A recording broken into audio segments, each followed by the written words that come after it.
Morning, Howard, Hannah.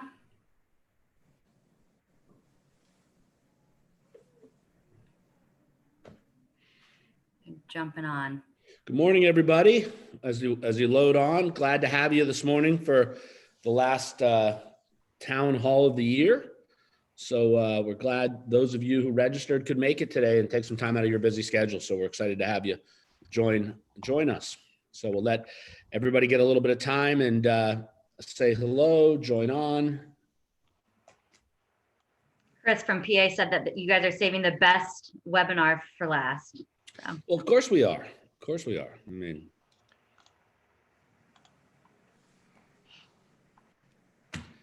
it's always best. It'll be a lot of fun when I have the people say the next generation, but the generation that's actually working every day, making this railroad run on the call, even though we're just the kids. So just the kids are on today. You know, they gave the kids control of this thing. Are the parents getting on? Oh, I didn't invite them purposely. Did we block them? Talk about them, and we're not recording this one, so they can't hear it. Probably sitting in one office together watching it. Oh, I know. They're nervous. I got a couple calls last night. What are you going to ask everybody? I said, don't worry, it'll be fine. You raise good children. They'll all be good. So. Kate, did you block them for us? No, I was just saying, Wendy just said, oh, they're definitely watching. And you do have a few first-time town hall people on today. So they're getting a treat. Yeah. Yeah, for everybody who's never been on a town hall and is or new to the company, you're getting a real treat, you know. Helen asked somebody for the link this morning. What's that? Helen asked somebody for a link this morning. Helen as your mother, yes. Yeah. Yes, Wendy for the link, yeah. I purposely wasn't giving it to her. Hoby, it looks like the number is going up, but very slow. Good. All right. Well, okay. Well, then thanks, Kate. We're gonna get started. So thank you all who joined in. We're gonna have some fun today. Today's town hall, and again, sort of some of the rules of engagement here that we typically try to play is that if you have a question, we'd love for you to put it in the Q&A aspect. If you want to put it in the chat, it's great. And yes, Roman, I have dug out of the snow in Cleveland. You asked that, but I will say that if you have good questions and you want to put in the Q&A, the great thing is that then we can, those are easier to share all those questions with department heads and other folks that if the question's over anybody today's pay grade to answer, and we can get you the real answer back. And so the flow is we want to have some great lively discussion, talk about the market, answer questions that come in from any of the folks out there in Howard Hanna land that may have. But today I'm excited. We decided to take this last town hall of the year, and it's amazing to me. We started these town halls in May, maybe April, just as a way to communicate with everybody, stay in touch with what was going on with the initial shutdown and pandemic and what was happening. And we've had some great outside speakers. We had some great discussions. It became a new way to communicate with everybody in the company on a Friday morning. And then we turned it into once a month, and we enjoy it, and I hope you all do too. Today, though, what I decided to do was bring on the Hanna, this Hanna family, and the Hanna family that I say is day to day making things happen, which is my cousins and my siblings that are out there that really do a lot to hopefully guide not only the present aspects of the company but the future.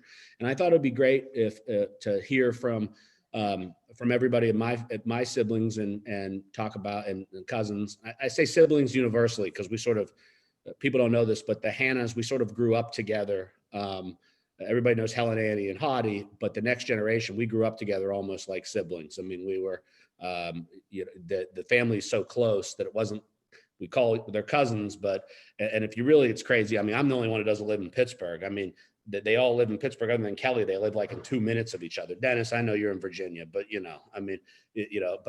so Dennis is in Virginia, but other than Dennis and I, everybody else is like, they could walk to each other's houses if need be. So the family is really close. We've all grown up together.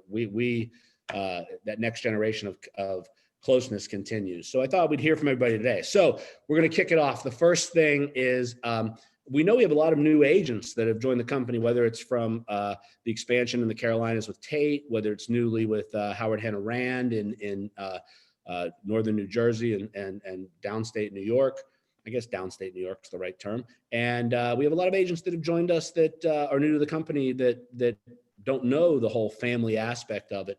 So today you're going to meet, everybody knows Helen and Annie and Hoby. You're going to meet the next, the present generation. So what I'm going to do is ask everybody to introduce themselves and what they do within the company today. And the one question I'll throw out there is what was that moment that made you say, yeah, I want to work in the family business and spend more time with my crazy family. So I'll kick off with, she doesn't want to admit that she's the oldest of us all because, but my older cousin, Annie Engel. So Annie. So if you hadn't said my name, I wasn't going to answer. Oldest, but that's true. People think you're the oldest, and that's okay. And most of the time.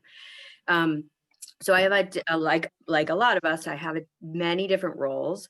I'm chief legal officer, but I also run Howard Hanna Insurance. Warranty is something that I look at, Hanna Home Pros, and the Secure Advantage platform in healthcare. So all of that is so fun. I know it's all the stuff that people want to talk about all the time. When I'm out in the world and people say, do you know my friend, Joanne, who is an agent in an office that's 1,000 miles away? And I'm like, do I know that person? And I sometimes say, like, that person probably doesn't actually want to know me, because it probably means that there's been a complaint and then they never want to see me again. So hopefully Joanne and I will run across each other in a social setting. But I really do love working in a family company. It is something that I didn't always work in for the past 16 years, I guess I have, but I lived in Connecticut for a while. I am a lawyer, obviously, but I worked at the University of Connecticut Law School for a while and taught insurance law and ran a program there. When I came back, I felt like I had nothing to say at the dinner table, or I didn't know what everyone was talking about. And so I kept asking if I could have some role. And they at first assigned me to some role of getting a name changed to after my grandfather for our 50th anniversary of the company. And I was like, okay, well, that's done. So I had to ask a lot to come back, but I felt like there was so much energy that I was missing. And that's probably what drives me every day too. The energy of the agents and the employees and my family. Great. So next in the order of, so I'm just going in order of age, would be my dear sister, Kelly. Well, actually, just to clarify, next in order of age is you, Hoby. Yeah, I know, but I'm the interviewer today. Okay. All right. So so hi everybody. My name is Kelly Hanna Riley. I live and work in the northern area of Pittsburgh.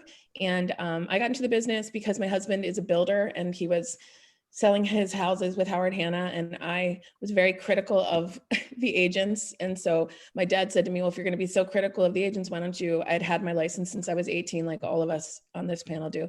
He said, well, if you're going to be so critical, why don't you try and sell the houses? So I had been a teacher and a stay-at-home mom, and I was like, okay, I'll sell these houses. And I quickly learned that my husband's houses were a little overpriced. And so I had to quickly learn how to be a real estate agent. Anyway, I caught the bug and I loved it, and sold for years and then managed an office for years. And now I'm a regional vice president, and it's awesome. It's a great job every day. There's challenges, of course, working with family, but it's also blessings along the way. So great. All right, next in line is F. Duffy Hanna Esquire. Duff.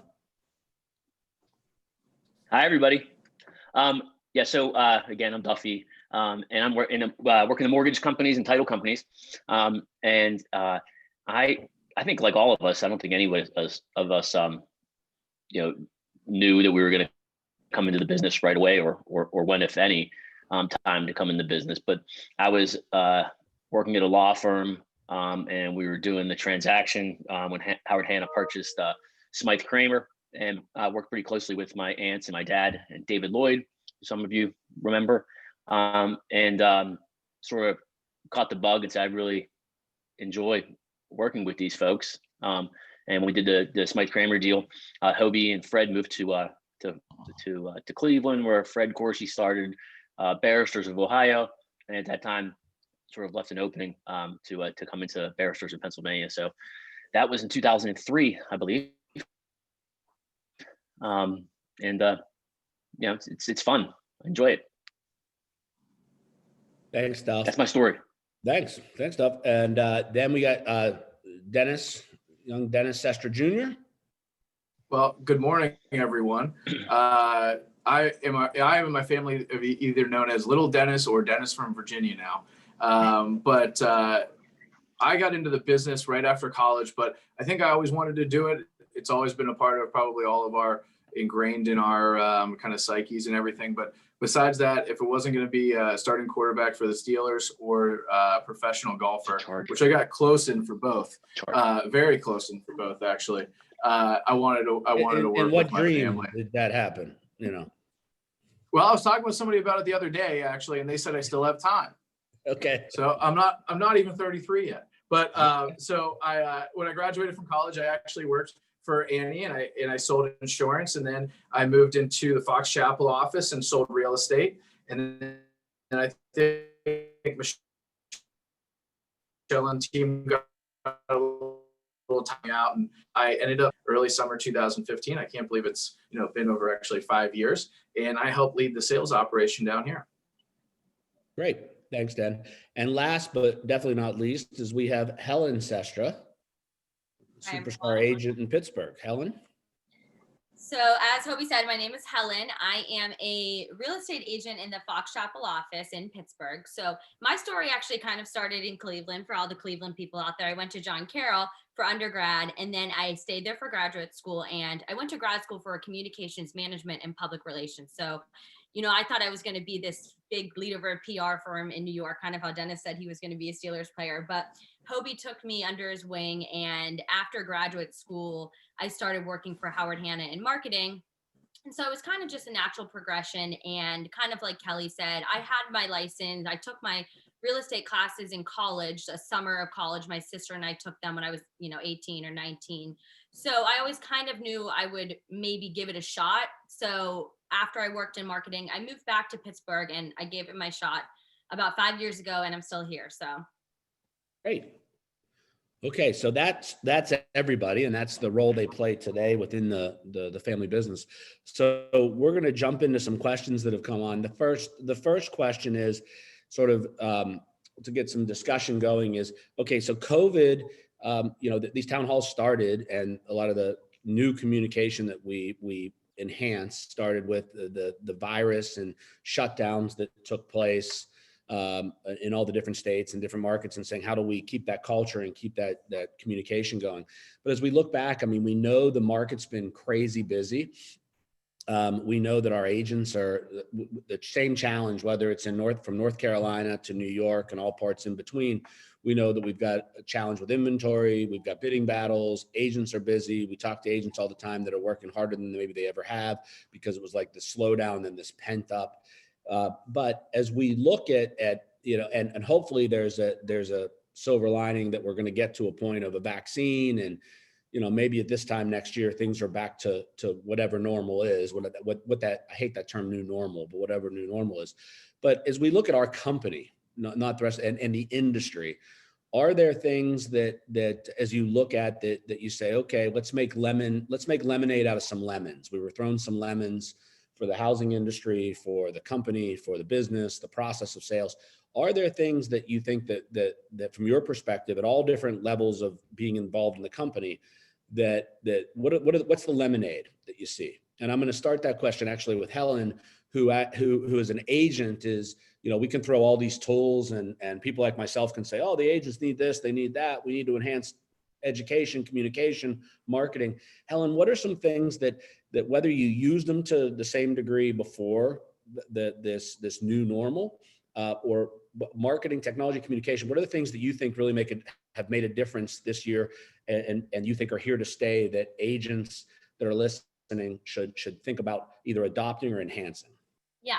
So I actually feel like I've become a little bit of a smarter agent due to COVID, because I had a little bit more time to look into our resources and our technology and figure out what works best for me. So, before COVID, I was using Real Scout a little bit here and there, but I love Real Scout.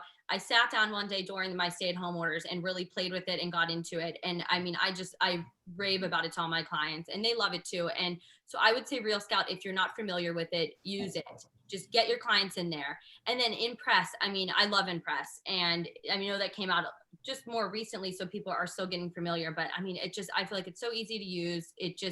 I give myself an hour a day to go in and use Impress, and maybe for a new listing I have, do a brochure or do a social media post. And it's just right at your fingertips. So I didn't necessarily use all of those tools before. And I feel like during COVID, I kind of tried to familiarize myself with, the opportunities I could have and use. And so Real Scout and Impress, I definitely have started to use a lot more in the past couple months, and it's been working for me well. So Helen, just for a minute, Impress, because we haven't launched it in every market. That some of that will be coming in the first quarter. Can you just tell agents that are out there that might be saying, what's she talking about? What's Impress? Yeah. What can they look forward to? So I kind of call it my marketing center. And I called it that to Hoby yesterday. So it is an automated marketing center. When you put in a new listing, you have a sale, it auto populates the information onto Gohanna into Impress. And it makes it really user-friendly and easy to use if you want to do a social media post. And you can, of course, edit everything. You can plug in a different photo. If you don't like the one that it puts in, you can, write in what you like. But it just makes it gives you all those templates for your marketing center to be able to easily plug in social media post or make a flyer or a brochure or a postcard. So it's just a quick and easy tool to have your marketing center is what I call it, your own marketing center. No, it's great. I love that term marketing center, because I looked at it like when we adopted it as a virtual assistant, that how much time does a busy agent like yourself spend you get the listing, you're doing the market, how do you have to make your flyer, your present sheet, your open house flyer, post something on social media, send out a postcard. It's all done for you. You can edit it, and you can if you like that aspect of the business, you can customize things some more, but it's turnkey and like turn on and go. So I appreciate you bringing that up. And we will get that out to all markets by the end of the first quarter. If you don't have it, you can talk to regionals, and they have some knowledge. Cupping on that question, that same lemonade question, I'm going to go to Kelly or Dennis, whoever wants to jump in, and then the other can piggyback from there. So Helen just said here she's an agent, and she talked about Real Scout and Impress, and it's helped her business grow. You guys as leaders with offices and multiple agents and so forth, what have you seen agents adopt, maybe anecdotally, some things you've seen that you're really impressed with, that you say, wow, I wish everybody would do what Agent A does? Kel, you're nodding your head, so I'll give you first crack at that. Sorry, I was muted. I think Helen is right on. I've seen a lot of very smart agents really adopt Impress and Real Scout, as well as, Open to Close and Engage, Buy Side. There's so many great programs that I think when you're a busy agent, you don't really have the time, if we're being honest, to sit down, or you don't take the time to do. Whereas, this whole virus has made us, a little more centered. We had to be home, so we had to look up things. And so I've been very impressed with the agents in general, just an incredible group of people that are working so hard. And I think for me, what I've seen a ton utilized is the buy before you sell. Because right now in such a tight market, and it's been used. Where, for those of you who aren't familiar, maybe you aren't, you can, Howard Hanna Financial will lend you up to 70% of the equity in your home to purchase another home. So you're not making your house contingent upon another home to sell. And that's been really great and utilized a ton. So I've been, that's been, I think, the most impressive tool we have right now. Great. Den, you want to add to that from your perspective? Yeah. So, Helen and Kelly really hit the nail on the head there. But I will say, no matter what the platform was, I've been truly inspired. And I know everybody on this call has been truly inspired by how everyone has pivoted their business. I remember in March, whether it was somebody who just got into the business, or really it was folks that were some of our top producers, been in the business maybe 30 years, they would come to me, Den, I don't know if I can do this. I don't know if I can do, more of this digital side of it, hold a virtual open house. However, they innovated. They viewed this change not as a threat, but as a positive, and really have pivoted their business. And I think, made huge strides in it, where before, they were comfortable in where they were in and everything, and it was great. But because of that uncomfort level, we're able to innovate and we're able to change. And I've been inspired by it, and I know everybody on this call has been, but it has just been truly amazing this year. I would say one thing is buy side, Impress for sure. The folks that don't have it yet, get your databases ready so that rolls. But tools like buy side and Impress are best for our top strong listing agents. Helen's a strong listing agent. That's why she loves Impress. It's about that immediacy, about getting those products out there, and about having those multiple touch points in a tight listing market. But buy side is something that I view as really a unique product to almost us, and something that I don't know why there's not more focus in the industry on. I mean, all of the real estate websites, all of the aggregators, all of the syndicators, they're all based on what? The buyer, right? It's all the search tool, everything like that. I mean, yeah, you can get different values and everything, but where are they showing demand? Where is it geared towards the seller? And I mean, we know that that's what this business runs on. It runs on inventory. It runs on something to sell. It is, having listings will keep you steadily growing throughout a year, regardless whether there's a virus or whatever might hit. That really does help insulate. So I love buy side because it is one of the few sell side tools that are out there. And I know that they call it buy side for that reason, but I love that it just doesn't show price, because there's other websites that shows price, but it shows demand. And that's more important now than ever. So buy side is one of those things. Buy side and Impress are two things that I think are really important for our top listing agents to start to integrate into their business. If they haven't right now, meet with your manager, call your regional, call whoever, call your technology person, whatever it is, and start to incorporate that into your business matrix, because I'm telling you, it's going to make a world of difference next year. Yeah, no, and we probably haven't celebrated enough, but the company was named by Real Trends as they last month announced that we had the best, one of the top websites in the country, but the best website for sellers to go find out not only value, but demand, how much they could, how many buyers are out there looking. So, that's something we should probably celebrate more. It came out in the midst of like Thanksgiving time. So I don't know if we've really celebrated that. And Dennis, to your point on buy side, I mean, I hope all of our agents are using their own personal agent website at Howard Hanna, which gives that buy side. So, we've sent out marketing pieces to send to an agent who's looking to pick up listings, an agent who's looking to grow their business, to have them come through your own personal agent website would be, you get all that buy side demand right there. You don't have to just go to howardhanna.com. You can go to Helen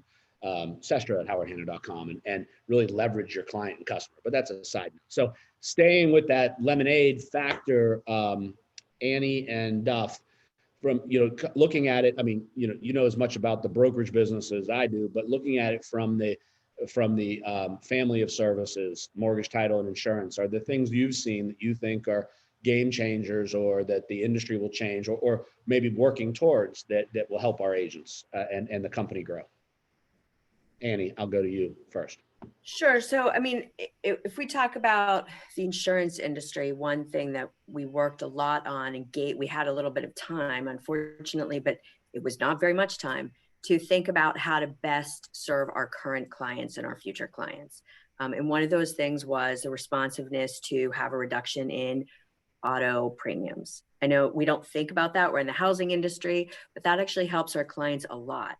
The insurance industry was pushed by people like us to really recognize that people weren't going places as much as they were, and could they respond?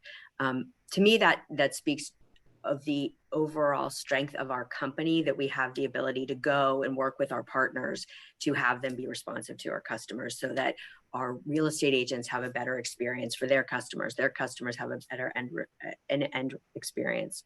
That was something that really, I think, what we don't think about, because it's not so much in the real estate market, but was really, really great for our customers, and gives us some opportunities in the future to think about how we can really push our vendors forward. We had the same thing with our warranty vendors, that they were bringing different video products to the table. They were bringing different videos showing products that we rushed to market. Maybe we rushed them too fast, but everyone's agility and willingness to try something new, as Helen said, like it gave her time, I think just showed such innovation, but such continued desire for innovation to say what's next, even in a challenge. So I'm really proud of everybody for that in the whole company. It really just, everyone pulled up and said, this is what we're going to do. How do we get the job done? Good. And Duff, do you see any, positive long-term changes that you're seeing in whether it be brokerage or whether it be mortgage or title? I froze there, but I think you're on to me. Hope? Yeah. Yes, I am. Yeah. Okay.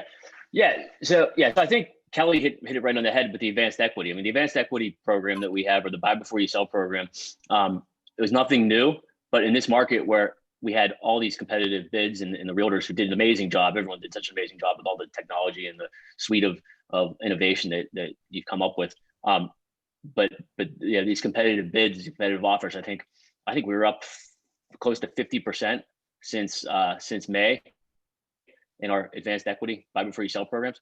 So that is not a new thing, but it was something that was sort of reborn out of the crazy market that I think we offered, which is great. Also, from the closing perspective, in a crazy closing world, I handed closing around. I think that our buyers and sellers were more knowledgeable coming into the closing because they were getting their closing packages in time to review them prior to closing. So they, so the closings came in, they became more efficient, they were faster. I think the buyers and sellers were more knowledgeable coming into them. So I think that will continue. I think, we're not there right now as an industry, although the technology exists for a lot of reasons. The remote online notarizations aren't taking effect, but I think the pandemic will force the industry to do it with maybe a year. Remote notarizations will be in closings, virtual closings will be taking place. So I think that's on the horizon. Good. So real quick, go around here on another business question. We all know that listings are like the key and one of those great fundamental focuses of the company, but we also know listings are tight.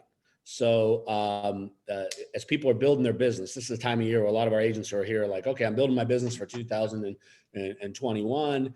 Listings are important. I'll go to Kelly first. Kelly, what's like one piece of advice you're giving agents that you are coaching, talking to managers to increase listing inventory in a tough, challenging listing market? Anything you're seeing or recommending people do? Is muted. A couple of things. I mean, I'm a big, huge, and I know right now in some of our areas we're a little shut down for a couple of weeks, but I mean, I'm a huge believer right now in the back to basics open house. It's where everybody that is new in particular is getting business. So I'm a huge believer in that, and using your open to close, which is just your platform to enter the people into, and being there for that. I also think it's really important to think outside of the box. I mean, it's important to go introduce yourself to new construction site coordinators. Even if they aren't marketing with Howard Hanna at this time, they are the ones that are the first touch with buyers when they come in, and they need somebody oftentimes to list their house. So, and going and visiting them, meeting them, going into senior living facilities and making yourself known to the people there. Same idea. It's just different ways to, and also I think enough of us, little things like wearing your pin, enough people love to talk about homes. They love to talk about what their house is worth, but they don't know you're doing it if you don't tell them you're doing it. So that's a subtle way, wearing a pin, driving a Hanna Mobile, striking up a conversation on social media, just easy ways to create, the conversation about selling a house.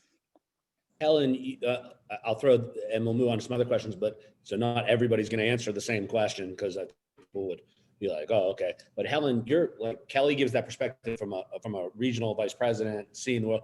Helen, you're day to day, you're trying to build your business. What is it that, and you're a strong listing agent, what is it that you're doing to generate listings that if you gave a piece of advice to everybody else out there that's worked for you in a tight listing market that we've had for the last year or two? Yeah, so kind of piggybacking off of what Kelly said for open houses, I had a new agent in my office host an open for me last week. And she texted me saying that someone came through, she was able to pick up a buyer there.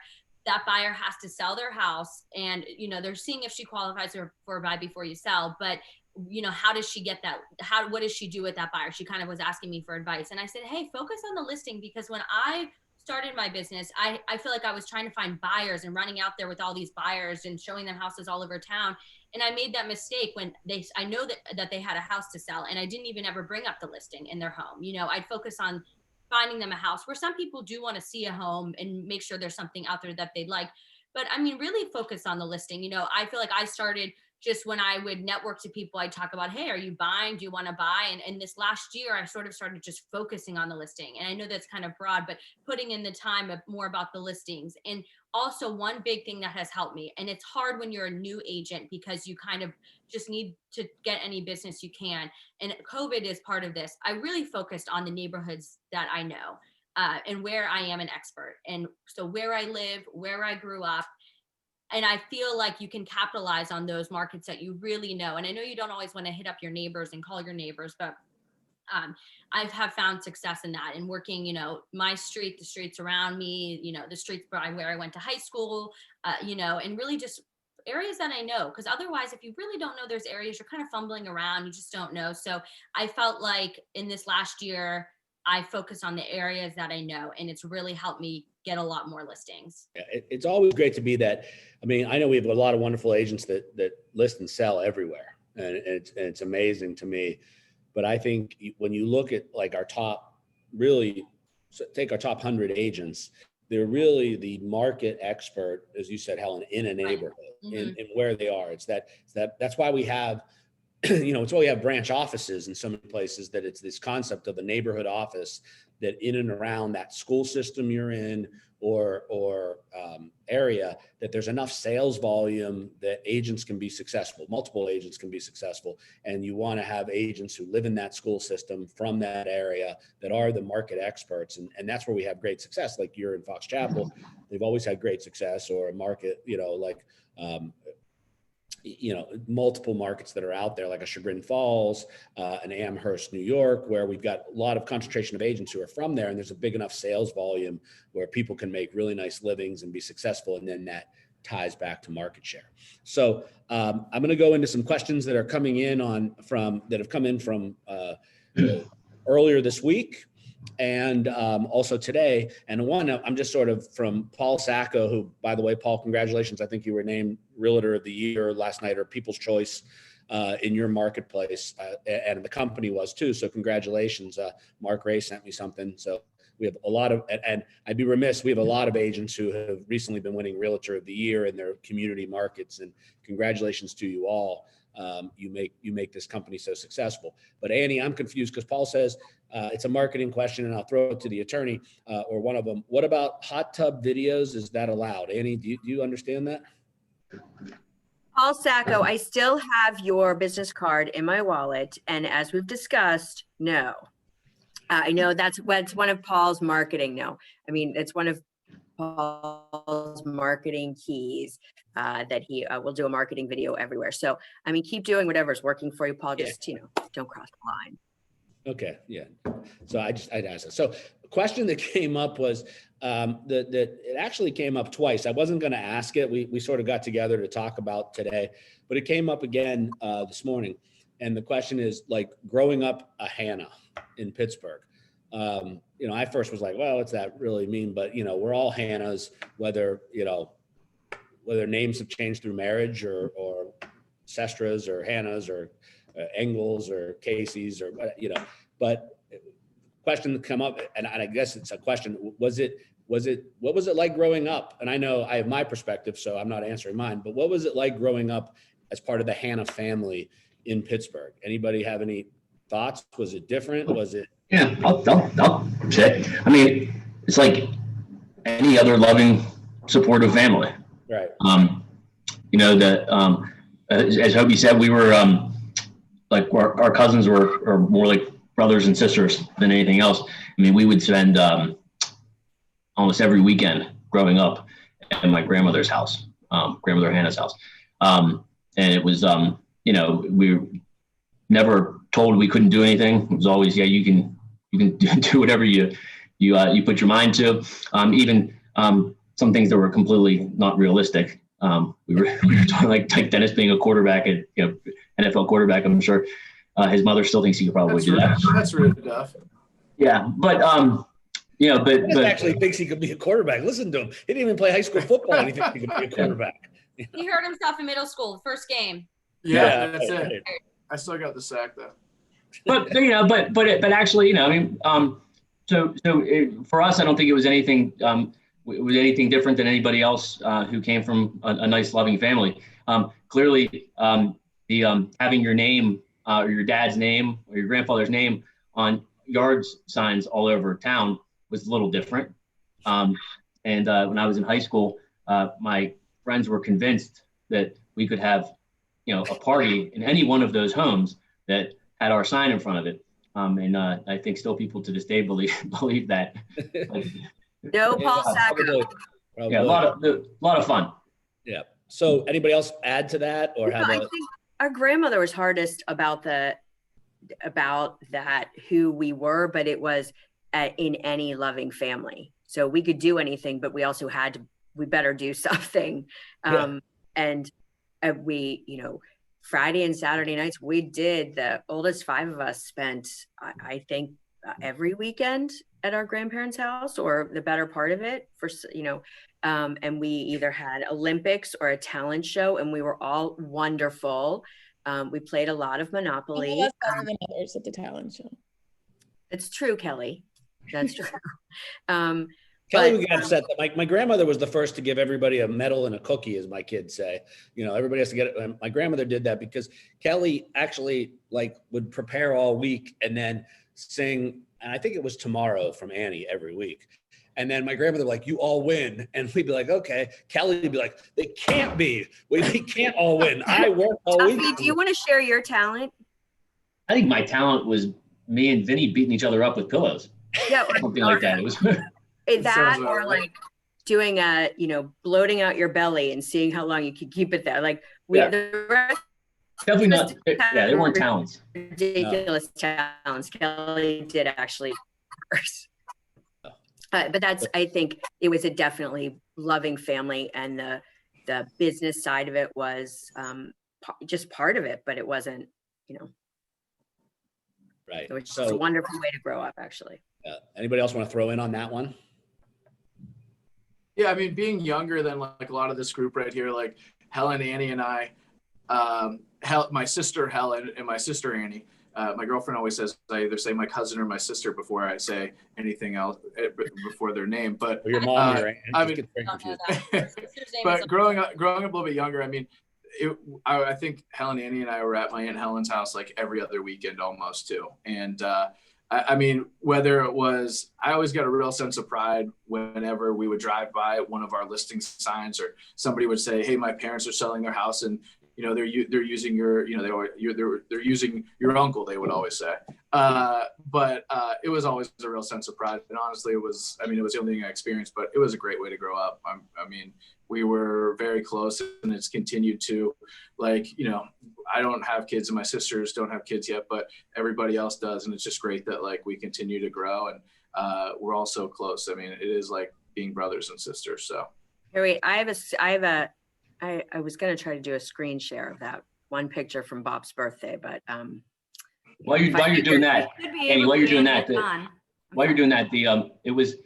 it was always great sense of pride whenever we have a friend that listed their house with Howard Hanna, but that was never fun when somebody in your class or your school had a different sign in front of their home, and then you couldn't be friends with that person anymore. It was always difficult. It was over.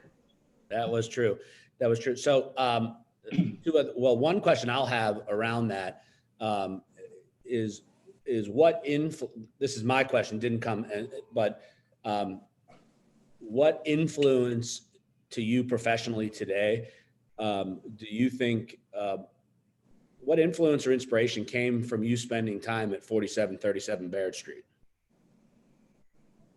How did that time, and for those of you, 4737 Baird Street might not have been the first office of Howard Hanna Company, but it was the first executive office at Howard Hanna Company. It's where Helen, Annie, and Hoby were raised, and my grandparents lived in Oakland. And I know my perspective, but my grandmother, who many people here didn't unfortunately get to know, I mean, she was the commander in chief. I mean, but and I know she had a definite influence on all of our parents. Anybody want to say if she had any influence on you today that drives you, or that voice in your head? Tag in on that. I mean, a ton of influence. I feel like everything I do it because of her. But I went to school right down the street from my grandparents' house, and so I would go over after school and be there with my grandmother. And then later they did move down the street, and that Annie and I spent a lot of time there.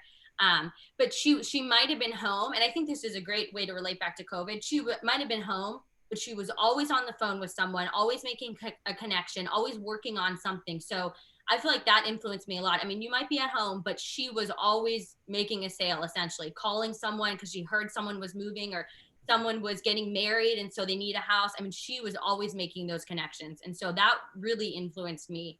And I still kind of use that today to motivate me. Anybody else? Yeah, I think also part of that is that everyone knew her. I mean, and there's a feeling that sort of goes back to that original question. Like all of I think as little kids, we knew all of the agents, and they all knew who we were, and we were just usually tagging along. But a lot of that comes from her sensibility of always being in the mix of something. And I think probably that drives a lot of what a lot of us do is maybe being too opinionated too when we don't actually, have a reason to be. But but it is always being in the mix and being part of it, even when you're not, day to day. She always, I always think of that she was always so on the phone all of the time. Yeah, I mean, I have an image of her in my head with her earring off, phone right here, on her red chair. I mean, always on the phone. I'll also say that one thing I think that's super important, and that I hope we all try and live by, and the company, all of you agents out there live by, is that she was hugely altruistic and taught us all the importance of volunteering and giving back. I mean, when she wasn't on the phone, we were stuffing envelopes for charities. We were all working to give back, and that was constant. And it felt good, and you learned very early how good it feels to give back to people who are less fortunate or having a harder time than you at some point. So a question that came in that says, just came in right now, what are holidays like when all the Hannas get together? So well, I know Annie meant that was part of the reason that she did. Dan, go ahead. Sorry, I was freezing up. We're almost at Christmas Eve, and I can't think about Christmas without thinking about my grandmother. But to go back to the other question too, I think it was a sense of confidence that you could do anything, and just that whole family mentality that carries on not just to the people that are on this call, but all 11,000 of us. But holidays, I loved it because it was it was limitless. It was a great time. We had a ton of fun. I'm talking about specifically Christmas Eve.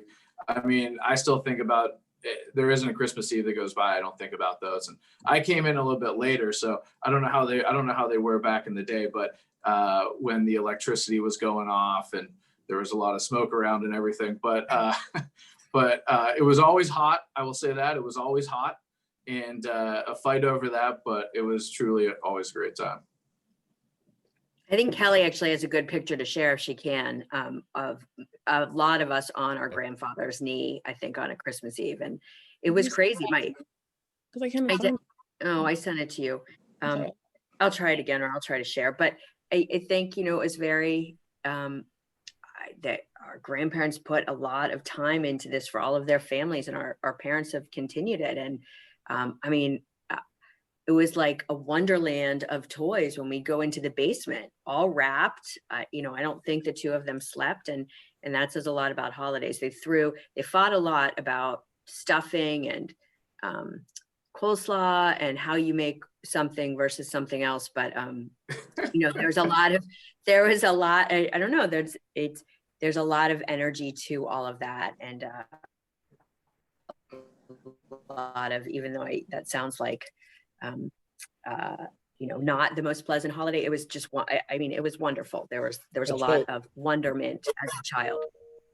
Hey, So Hoby. today, Well, just real quick, and my dad still does it, but around 10 o'clock or 9 o'clock at night on Christmas Eve, when all the kids are getting a little cranky and time for bed, he would tell them all that Santa was in their neighborhood and they better get home before he gets there.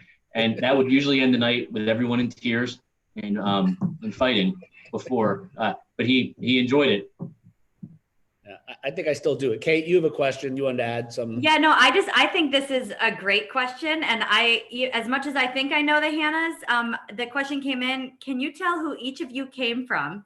There's a lot of Helens, Annies. I think it'd be nice. I wish we almost had a family tree that we could share, but I think a lot of people are like, which Annie, Helen, who's from where and what? Kate, I did a family tree on Thanksgiving because it was only my, you know, my family, my kids and my wife, and my parents came over and we did this. We started doing this family tree, and my son Jimmy was the one writing the down on the tree, and all of the names. He was so funny. He was like, "That's where that person got their name. That's where that person got their name." And he was like, "This is easy. I'm just gonna hang this up when I have kids. I'll know what to name them. I'll just go to this thing." That's true. Yeah. So, who wants to explain that? Annie? I can. I think, you know, our great great grandmother's name was Helen, and her mother's name was Anne or Annie. Her mother's name was Annie, and it became a thing. So from all of, if you're on the female side, your daughters have to be named Annie or Helen, I guess. I mean, my daughter's not exactly named Helen. She is named Helen. We don't call her that because mainly my husband thought we were going to jinx something, but call her that's Helen. how it is. So here's how I'll lay it out. So everybody thinks about it this way. There's Helen, there's Hoby, Helen, and Annie. Now, those are siblings, you know, so there's my dad and then his two sisters. Take Helen's tree as you come down, and that's Annie Hannah Engel, the Helen's daughter. Okay. Then you take my Aunt Annie Sestra and her daughter, her son is Dennis Jr., who's here, and then Helen Sestra. And believe it or not, there's another Sestra who's a lawyer who's smart enough. There are some of us who are smart enough not to come into this crazy family business. And her sister is one of those people, and her name is Annie. So that gets even more. So there's Helen and Annie in that generation, and then an Annie from Helen. And then there's my parents. My father has myself, then Kelly, and she's Kelly Ann because you couldn't skip out the Ann even on a middle name. And then there's Duff, and then my sister Molly and Sarah, two other smart ones who haven't decided to come into the craziness. And so Molly and Sarah are out of the business, but part of, you know, we're all part of the business, even if we don't day-to-day work. So all those people, we all have a passion. So that's sort of if that gives the family tree. So you look at it that Hody's family, he has to name all his boys with like, you know, Hoby, Duffy, Hoby. We have to have these like, you know, strange nicknames. And then the girls all get this like Helen and Annie thing. So that, and then you just don't know. So for generations, people will still think when they're talking to Helen someday, 40 years from now, they'll think they're talking to my Aunt Helen. They won't know. She just, you know, just lives on forever. So it's, but it's also a lot of big shoes to fill and live up to because there have been those Helens and Annies in the past, not just my aunts, have been very strong women and influential women, including my grandmother. So those girls those girls who get those names. I think you guys have a tougher time than the rest of us because you got big shoes to fill and live up to. So, so a question that said, do we talk a lot about real estate at family gatherings? Is there a lot of real estate talk, or do we turn that off and say, you know, I No, can say something Don't to turn this. it off. When Annie and I were younger, my aunt and my mom, I mean, anywhere we were, lunch, where just anywhere, shopping, I mean, to get just in the car. I mean, it was all real estate all the time. My sister and I felt so left out. We made up our own language because we thought they were speaking almost a different language. Literally make up our own language and talk to try to like mimic them. So I don't know if that answers the question, but yes, I mean, we definitely talk about it. I think you probably get a better answer from one of our spouses. Yeah. I was going to say that. I mean, how many of our spouses say to us, can you not talk about real estate on Thanksgiving dinner and talk about something else? Because I know I get that most times, and I'm the biggest guilty party. Like Stacy will look, No, you don't Really? say. Really? But just like the rest of you, though, if you're at a party, invariably somebody will come and ask you, hey, who bought the house on 136 Hillcrest Road? Right. And you have no idea, right? It's two neighborhoods away, or you weren't part of the transaction. So there is generally a curiosity is just embedded in us. Mm-hmm. Yeah, I think that's fair. So I'm going to switch back to a little bit of business that has come up, and it goes to and anybody can jump in on this one. A lot of questions on what anybody thinks the forecast of what's 2021 going to look like from a housing perspective. What as all of you are doing your different business planning and talking to different folks and analysis, what do you think it's going to look like, and what advice would you give the agents, managers, employees that are out there around housing? And so I'm going to jump to Duffy first on that one. Sure. I mean, I just, what I read, from the Mortgage Bankers Association, National Association of Realtors, is it's continue to be robust. The rates are going to stay down. How long they'll stay down, it's there's no anticipation of them going up anytime soon. But that doesn't mean they won't. I mean, eventually they're going to creep up. But the NAR and MBA keep saying that it's going to we're still going to have this crazy listing shortage. So prices are going to continue to go up, and it's going to be competitive out there. So just from my perspective, I would think, just like all the realtors have been, the real estate agents have been throughout this year, be prepared and get your buyers as prepared as possible to make strong offers. Whatever we can do to help, we'll be there. But I think it's going to continue to be robust. Anybody have anything to add to that you've heard? Yeah, I mean, I think that like once this vaccine comes out and this virus goes away, there's going to be ticker tape parades in the street. It'll be like, I wasn't around, but it'll be like the end of World War II, and there'll just be elation throughout the country. And I think that we'll even have a pickup in frenzy of moving. So I think it's important now, among other things, even with low interest rates, to, if you work with a builder, whether it's a large builder or a small builder, get those houses online, get them going. Because I think that there still are people that are on the shelves, or in, those first time home buyers that are still in their parents' basement that haven't bought yet, or somebody who was supposed to move up this year but never ended up doing that. So we need more inventory for sure. We need more products. So I think it's just going to be a great year. And I think that there'll be a real euphoric atmosphere in this country once we get the vaccine and once we're all safe and sound. I think from the agent's point of view, something that Duffy said was to be prepared. So I had my business development meeting with my manager yesterday, and I sort of talked about that because I do anticipate a busy spring. And so I just wanted to meet with her and sort of prepare myself and get my footing. So when the spring market hits, I'm ready to go. One of the things I'm worried about because of the listing shortage is I have buyers that are looking at the same house. I might have 2 or 3 buyers in the same price point in the same neighborhood. And so, how do I, as the agent, prepare for that? And how do I prepare for busy weekends, out with a lot of buyers that I can't maybe go be there in person all myself. So just kind of preparing for what's going to happen in this spring, I think is important for the agent side of things. So we're all, one common thread is that we're all passionate about the success of the company. We all come from it from different areas. And I think it's maybe interesting for agents, our agents and managers and employees and everybody to know. I don't think that, you get all these, you can see the personalities and the strength of of the family, and there's a passion. I will let you know, it's interesting. We argue, all of us argue, have different lenses and viewpoints on stuff. And a lot of people say they'd like to be part of any meeting. No, you don't want to be part of that. But we also, when we do differ, I think it's interesting, we've never had a vote at Howard Hanna as long as I've been involved in the company. Like the families never sat there and said, do you vote yes or no? I think one of the things that for our agents and employees and managers to understand is we'll vet a point, we'll discuss something, we'll bring perspective. We almost, because we're all sort of salespeople, we sell each other sometimes on things. But when we make a decision to do something, it's based upon complete consensus. And even if if Duffy says to me, I just don't know if I'm bought into this, if the whole group says we're moving forward, you'd never hear Duffy say to anybody else, I didn't agree with that decision.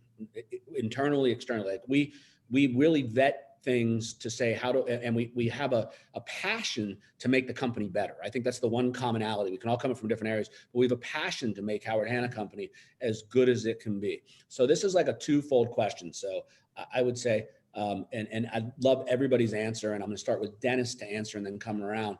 But what is forget we're members of the family and ownership. What is the one thing that you think is the most really special about Howard Hanna Company? And then honestly, what's the one thing that you think that we need to improve to support our agents and our clients and customers? And so I didn't ask this of anybody before, so I'm really putting everybody on the spot, and I put Dennis on the spot first because I know he's quick. Well, I think that, it's hard to pick one special thing. I mean, I would think that even outside of the family, but that we are one big, large family as a group. And that's kind of almost how we operate. If I were to say one specific thing, of course, it's our sales associates, it's our producers, but also our managers in the offices. I mean, not only do they wear a lot of hats, but, it really is a dedicated team of experts that have a true level of care in those markets. I mean, they really are the experts for those local markets, and are just there to help whatever needs to be done. And then our support staff, whether it's in-office support staff, whether it's a settlement officer for barristers, or processor for our mortgage company. I mean, not just this year, but always. I mean, those are the people that are really helping, on the back end, get everything closed and get people moved in. And then, Hope, sorry, I went a little longer on that one. What was the second part of that question? Second part was, there's one thing that you think we should focus on improving. One thing that we could focus on improving. I think we always should be improving, so it's not like a negative. I think that, coming up for this year, it is more how to, not just why we have a market differentiator, but like, why does a means to an end, right? Like why you should use it. Just because, it's something new doesn't mean that necessarily new agents should be using it. Really, for the most part, what we roll out, that it should be somebody who has been in the business and who has had a lot of success, because it makes their lives easier. So whether it's a communication, whether it's a refinement, whether it's a training, marketing, part of that, I think that with our differentiators and what we do, kind of showing the why, not just the what. Right. Kelly. I would say our biggest asset, of course, as Dennis already said, is all our agents. I mean, all of you work so hard and again, proven through this pandemic what a credible team we have. So I feel very, very blessed and lucky, because I do also consider we have it is ingrained in us, and it always has been, that our agents are our family. And so that's, that's definitely true. I would say, communication is a great strength of ours, but it's also maybe our biggest weakness, because as we grow and new tools come out and new ideas come out, it's often harder to struggle to make sure that the communication reaches every person, and that all of you agents, managers, support staff feel heard. And I think that's something I want to work on. My own personal goal for 2021 is to make sure I'm hearing you and supporting you where I need to. Great. Okay. Helen? Yeah, so I think and it's not to copy what Dennis said, but just kind of to reiterate it, I think the support team that at least I have as an agent with my manager, the loan officer in my office, my settlement coordinator, my, settlement officer, Howard Hanna Insurance, our insurance rep. I mean, really the deals that I have that those buyers decide to use one team, one dream. I mean, I can't even say how much smoother they go and how much more satisfied my clients are. So I'm really lucky to have that support team. I mean, as an agent, I would be lost without it. I mean, I just would be. So I know I can rely on that team, and it's really important because we can't do absolutely everything or have as an agent, we don't have every single answer. And so I do, lean on my manager and that support team a lot. And so I think that's great that we have those managers and that support team. To improve on, it's hard to say. Like Dennis said, we should always be improving. I not speaking for the company, but just speaking for myself, and I think someone mentioned this in one of the comments that we have so many tools. So, I think if I'm trying to use them all a little bit, but maybe improving myself as an agent on using really what works for me, what I feel like what works best for my clients and what works best for me to get more business. Annie. Well, it's easier to go towards the end, but because I think all three of you have hit on so much from one team, one dream. I mean, I think that that's something we can improve upon. Where can we start fitting into the transaction earlier? We've talked about listings. Where can we be a part of that to help you get listings or to help you in a competitive listing market, be the agent that they go with? So I think that, in always refining what we do, there's always room for improvement and better engagement. I think we're great because everyone works together and should work together. And so our agents, our managers, our employees really make us, as I think Dennis said, we are a family. It's not just, the 6 of us on the call plus everybody else in our actual Howard Hanna family. It is all of Howard Hanna Company and our families of companies. And that's a wonderful thing, I think. Duff, anything to add? Yeah, I mean, nothing really. I mean, it's the people, all the stuff, all the tools we have are great, and all the new technology we might introduce is wonderful, and hopefully we're keeping ahead of everybody else in the market. But it's the people, it's the everyone working together, pulling on the rope the same way.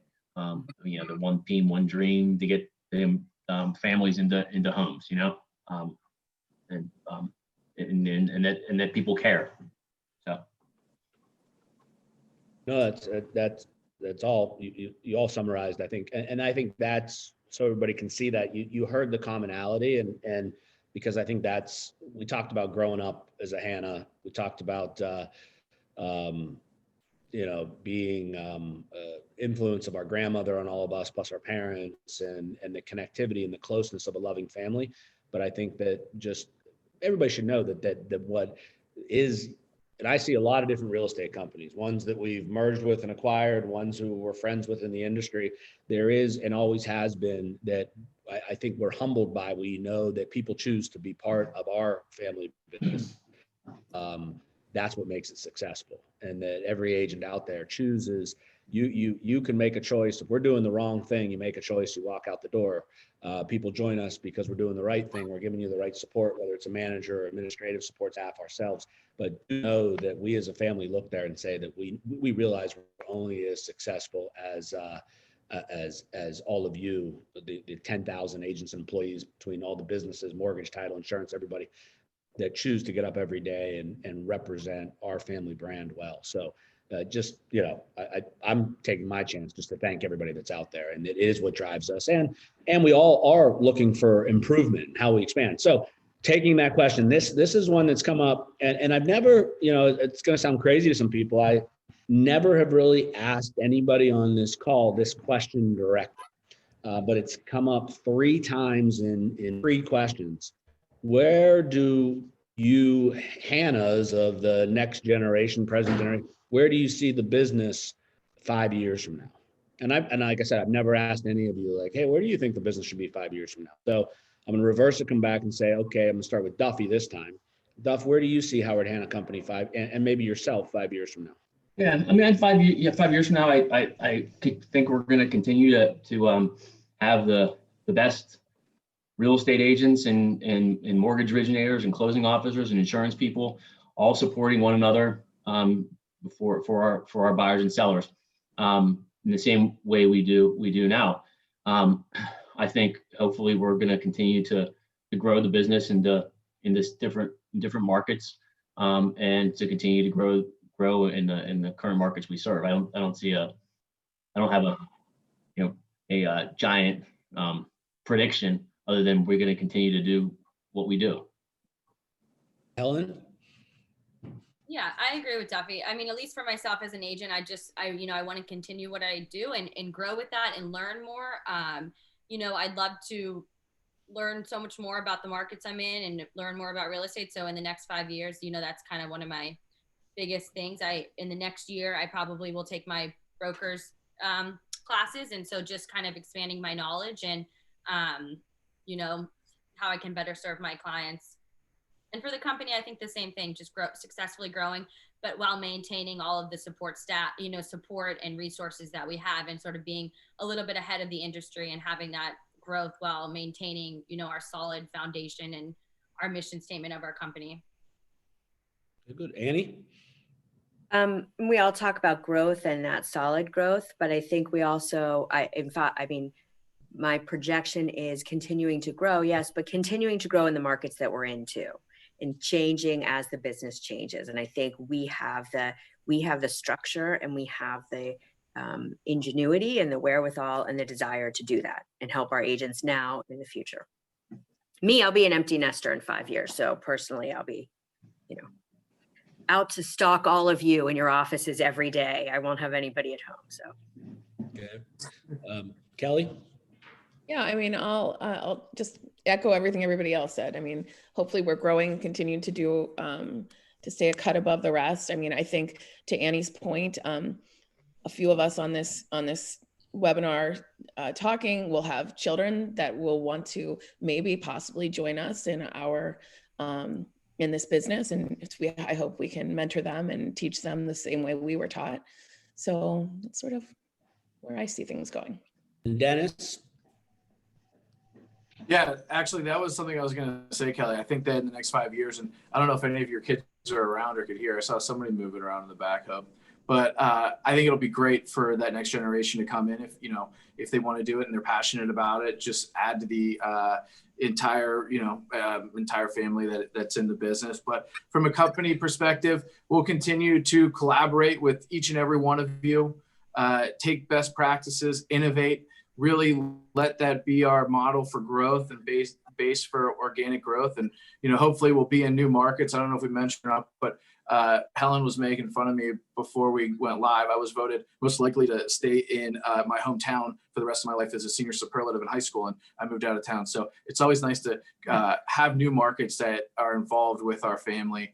And I just think that the more that we do that, the stronger that we get. So that comes up, somebody just said, is there a market that any of you really wish we were in, other than the ones we're in? That if you look at growth, is there a market that, and everybody always says, Florida, because all of our agents want to move to Florida to sell real estate on the back half of their career. But is there a market that any of you have always said, yeah, I really wish Howard Hanna was flying a flag in this area? Can I just Good. As I told you, and now I'm telling 217 other people, I have a dentist appointment that I'm 10 minutes late for. So I'm going to jump off, but continue the conversation, and I'd like to find out what the answer is to this. But bye, everyone. Bye, buddy. Bye. All right. Anybody have a market they desperately think that we should be in, that you haven't said it at the Thanksgiving table or said, why aren't we here? Anybody? I think we always go where we know, and that's where the energy drives. So, certainly there are romantic, wonderful places. California, right? Everyone says Florida, but we go where the road takes us. Yeah, I'm seeing Hilton Head Island, Florida, Vegas. That's obviously where some of our agents would like to be. Vegas. Vegas. Yeah. That might get me in some trouble. Arizona is coming in. So Helen or Dennis, you guys are the youngest at the table. Hawaii. Any Arizona. aspirations or thoughts that either of you have that you're like, oh, that'd be great to be there? Yeah, I mean, I can say Carmel, California, or something to be close to Pebble Beach, but I think we'll continue to grow, within sister markets of where we are right now, to continue to tie everything in together and to, create stronger and stronger binds among organizations. And I think that we've found that with barriers being knocked down, with being virtual right now, how strong we are from almost the border of Canada, down through South Carolina and over into Indiana. I mean, just a wealth of knowledge that we have in this company from agents, education team, marketing team. I truly didn't even know, right? I truly didn't even know too, because I'm focused on the Virginia market, but I always knew it, but just to see it in person has been unbelievable. So not really one market in particular, I would say, just where the opportunity presents itself and it works well. Okay. All right. So I'm going to wrap up as we try to do right around 11:15 on these sessions. But I'll throw any last message that any of you would like to share as we're here today with everybody out there that's listening or might watch this on the recording side. And I'm going to go from oldest to youngest on this round and go Annie, even though I'm older than her, wink, wink, nod, nod, but Annie first. I wish everyone a very safe and happy holiday season. And I hope to see all of you soon. And now I can, and I really do. I miss seeing everyone. And I wish we could have everyone on camera too, because I do miss that. And now I can put up my favorite family photo back on the wall behind me, which I took down because I didn't want to show favorites, but no, I'm kidding. But thank you all for joining us this week. Those are the two most important family members in that picture, and you could, figure out. You can decide who those two are. Later, so it's almost like Kelly. I can't believe you still have that picture. I'll echo that. Merry Christmas, Happy Hanukkah, Happy Kwanzaa, whatever you celebrate. I hope you enjoy it with your families. You have no choice, really, because we're not allowed to go anywhere else. So I hope you enjoy. You don't have to be with extended family, Right. True. True. All right. Dennis. Yeah, just happy holidays to everyone. And I can't wait till when we all can get back together, whether it's travel, Champions Club, just awards events and everything, because even though it might not be happening, probably anytime soon, it will happen. We will get back together with that. So I think we need to keep that in mind. And whether it comes to families and maybe not being able to celebrate with as many family members over the holidays, those will come again, So we just gotta happy holidays, everyone. Thank you. Helen, you're next. Yeah. So happy and safe holidays to everyone. One thing I do miss is, connecting with all the agents and other markets at the conventions and the trips. So follow me on social media. I follow a lot of agents in all different markets, New York, Virginia, everywhere on social media. I love seeing everyone's posts and stories and the houses that they sell. So I do like to connect that way. And I have another photo, if I'm able to share it, of Hoby and Annie on Christmas. And let me just quickly pull it up. I think the Hoby Annie picture. Do we have any other pictures? Yeah, they're getting a lot of play. No, because I said this is leadership at its finest with those pants and suspenders. I mean, look at my little mushroom dress and my crown. I mean, naturally. There is a better one too, right in front of the Christmas tree at our grandparents' house. Let's see. I want to know who was drinking out of the red Solo cup behind. Yeah, I couldn't see Nana allowing that. No. That's a nice one. Yeah. I hope you guys are seeing the comments. People are loving this. I have more, guys. I mean, where is that? Is that at Barrett Street? Yeah. No, that's at my mom's house, actually. Yeah, it doesn't look like the living room. Yeah. No, that would have been on Ellsworth. Danny. Yeah. No, Highland Park. In Highland Park. Ellsworth. You weren't even a thought yet at that time, man. Your mom was still like listening to Stevie Nicks and driving around. Hey, Hoby, I've got a photo as well of I think a very young generation of Hannah's.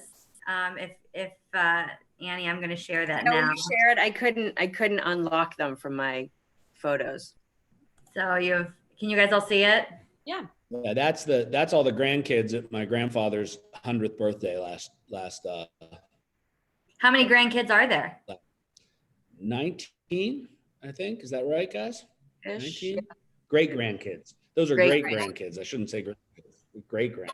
There's like 19 great grandkids, and you can see they all had his years ago. My grandfather decided he was creating a family tie, so everybody wore the I don't know that that we came over from Ireland that anybody had a family tie for us, but my grandfather decided that it was time for a family tie. So, all right. Well, some great family pictures and obviously they took a lot of photos of me and Annie, and then the rest of you, I'm sorry, we couldn't find any. So, I will just conclude with, I'll conclude today with just saying, thank you to everybody this was it was a crazy year, challenging year, but one in which, because of all the efforts that you performed with your clients and your customers and making the Howard Hanna experience so wonderful, it was definitely an incredible. More proud of the company this year than any other year, because I saw the adoption of the technology we brought in place. I think we were built, God forbid, for something like this. The investments we made, I think it helped us service our customers and clients. I think we can only improve. And as I said to state leaders yesterday in a call, we are probably better prepared to go into a new year than we ever have been before, because I think the company got better. Challenges made us stronger and better, and we now know we can survive a great recession and get stronger. We can survive a pandemic and get stronger because we have such wonderful, dedicated people that make this family business. And you are all part of our family. So wonderful. So I wish you all happy holidays, whatever those holidays you choose to celebrate are. As Kelly and everybody said before, spend some good quality time and enjoy your successes this year, and a happy new year. And as I said the other day, happy new year and a wonderful new year, because it can only be better. That's what we have to look on the horizon, is just when the ticker tape parades start and everything else will be wonderful. The last thing I'd say is that just because we're at that time of year, two things. One is that I did this yesterday and got incredible response. And so I'm putting a pitch in for our virtual auction at Howard Hanna that takes place to raise money for the Children's Free Care Fund. A real simple thing: send the link to the site, which has some great auction items. I just sent it out to everybody in my Outlook connections. Got a lot of comments from friends, people who did some bidding, said, hey, great way to do some Christmas shopping, plus help the kids in our community that are less fortunate. A great way just to connect with your sphere and do something good, because we do know that giving back is such an essential part of who we are at Howard Hanna in all markets. And I would just say that if there's anything we can do to help you grow your business in the coming months, year, that we're all here for you. You can reach any of us at any time. The email, phone, text door is always open. So thank you all for making this place so special. Thank you, Kelly, Annie, Dennis, Helen, and Duff, for taking time out of your busy schedules. I know you've got a lot of things to get done today too. Merry Christmas, Happy New Year, Happy Hanukkah, all that good stuff. Thank you, everybody. And all right. Thanks everybody. Happy holidays. Thanks, Hoby. Bye, everybody. Bye.